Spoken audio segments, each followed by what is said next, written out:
What components make up the language of a map, and how do they work together to convey geographical information effectively? The language of a map refers to the various symbols, colors, labels, and other graphical elements used to convey information about geographical features, landmarks, and spatial relationships on the map. Maps employ a standardized set of conventions and symbols to communicate geographic data effectively. Here are some key components of the language of a map. Symbols.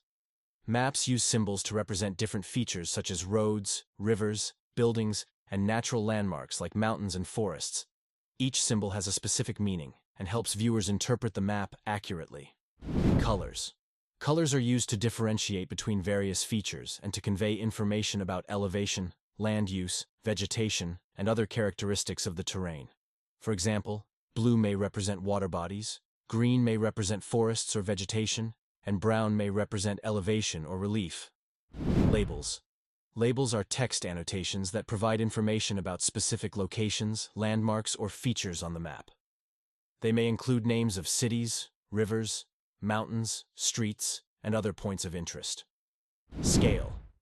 The scale of a map indicates the ratio between distances on the map and corresponding distances on the Earth's surface. It helps viewers understand the relative size and distance between different features on the map. Legend. The legend, also known as the map key, provides explanations for the symbols, colors, and other graphical elements used on the map. It helps viewers interpret the map's symbols and understand their meanings. Orientation. Maps often include a compass rose or other indicators to show the orientation of the map, north, south, east, west, and help viewers understand directions. Gridlines. Gridlines, such as latitude and longitude lines or grid squares, may be included on maps to help users locate specific points and navigate accurately. Insets.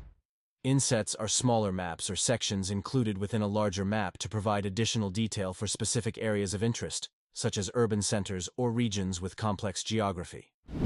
Topographic contours.